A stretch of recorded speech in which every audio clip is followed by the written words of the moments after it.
Dalam Bapa dan Putra dan Roh Kudus. Amin. Bapa di surga, puji syukur kami aturkan kepadamu bahwa Engkau banyak kali memberikan orang-orang yang tepat pada waktunya. Seperti hari ini Apolos ditambahkan kepada para rasul menjadi pembicara yang hebat di antara para murid awali. Bantu kami ya Tuhan, supaya kami menyadari kebaikan-Mu lewat orang-orang yang membantu kami, yang mungkin dan selalu sangat penting bagi kami. Terpujilah nama-Mu kini dan sepanjang segala masa. Ada yang menarik pada bacaan pertama hari ini, Apolos ditambahkan mengikuti tugas pewartaan dan misionaris para rasul.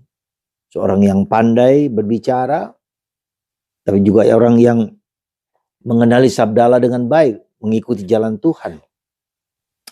Bagi saya menjadi suatu syukur karena Tuhan selalu memberikan orang pada waktunya, pada tempat yang benar, pada saat yang memang dibutuhkan. Orang-orang yang dipakai Tuhan untuk memang menyelenggarakan apa yang Tuhan kehendaki bagi kita. Jadi akan menarik bagi kita ketika kita selalu melakukan kehendak Tuhan dalam diri kita. Karena kehendak Tuhanlah yang harus tercapai dalam diri kita. Jadi saya kira kuncinya di sana, ya. Karena itulah betapa kita harus mendengarkan kehendak Tuhan dan mengikuti kehendaknya, bukan kehendakku sendiri, ya. Yang pertama yang menurut saya harus menjadi pegangan di dalam hidup kita. Untuk itu maka kita belajar untuk selalu apakah yang kulakukan itu kehendak Tuhan atau tidak. Kalau kehendak Tuhan akan terus berlangsung sampai panjang selama-lamanya. Itu yang pertama. Yang kedua, hari ini Yesus memberikan pengajaran paling tidak dua hal penting yang menurut saya dilakukan oleh gereja dan sudah dilakukan oleh gereja, yaitu bahwa hanya kepada Yesus, melalui Yesus kita sampai kepada Bapa. Karena itu doa-doa kita selalu dalam nama Tuhan Yesus, dengan perantaraan Tuhan Yesus, dalam Yesus, bersama Yesus, in Him, through Him, with Him. Dan itu selalu dilakukan oleh gereja ketika kita melakukan suatu memohonkan doa, ya. Dan Yesus akan membawa doa kita itu kepada Bapa di surga. Karena sumber rahmat itu, gratia plena, rahmat, penuh rahmat itu hanya pada Bapa. Ya, Tuhan yang memberikan, Allah yang memberikan kepada kita lewat putranya Yesus. Nah, nanti di situ kita juga lihat bersama lewat Bunda Maria, lewat para kudus, ya. Itu adalah suatu hierarki, adalah suatu teologi yang bukan untuk membatasi Allah. Allah bisa bekerja lewat apa saja, bisa menggunakan apa saja. Tetapi juga Allah menggunakan hal-hal yang kita akui, kita terima, kita hargai dan kita hormati.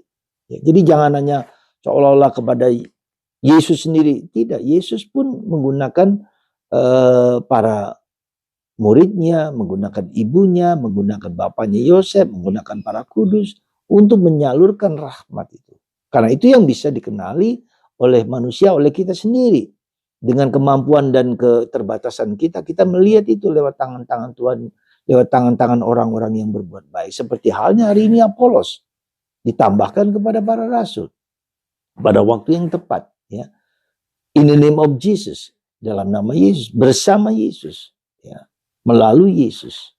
Sekali lagi, kalau kita mohon itu dengan sungguh-sungguh, dan Tuhan Yesus akan mendengarkan dan menyampaikan kepada Bapa untuk kita, demi kebaikan kita dan demi kebaikan umat manusia, ya. Supaya rencana Tuhan terjadi, maka kita mohon lewat bersama Yesus, Sang Juru Selamat. Itu yang pertama. Yang kedua, bagi saya juga menarik bahwa Yesus mengatakan seperti Bapa mencintai aku, demikian pun Bapa mencintai aku. Bapa sendiri mencintai kita. Wow. Bagi saya ini suatu yang mengagumkan, karena cinta Bapa kepada kita sama besarnya cinta Bapa kepada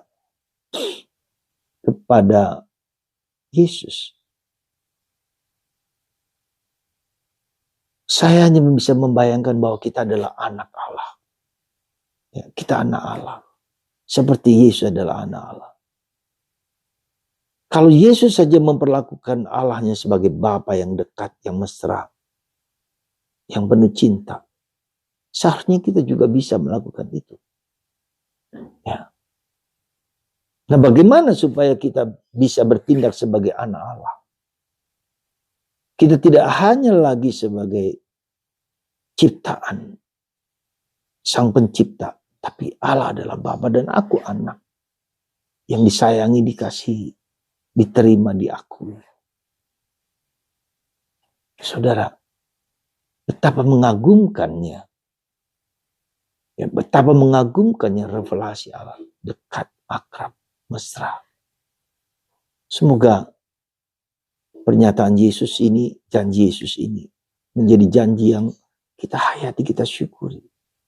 Ya, tidak ada sesuatu yang tidak membahagiakan kalau Allah berserta kita. Dan kita anaknya. Sekali lagi anaknya.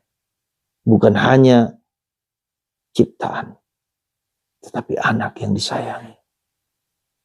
Semoga pengalaman dicintai oleh Yesus ini, mengagumkan oleh Allah ini, luar biasa.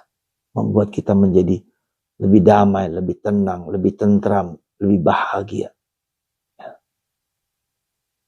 Sungguh saudara, bagi saya ini sesuatu yang mengagumkan. Yesus, Allah, Bapa mencintai aku. Seperti Bapa mencintai Yesus. Dan Yesus saudaraku. Saudaraku, sahabatku. Karena Yesus juga menyebut aku sahabat. Wow. Mari kita enjoy, menikmati anugerah yang besar ini. Amin. Tuhan memberkati Anda semua. Bapa, Putra, dan Roh Kudus. Amin.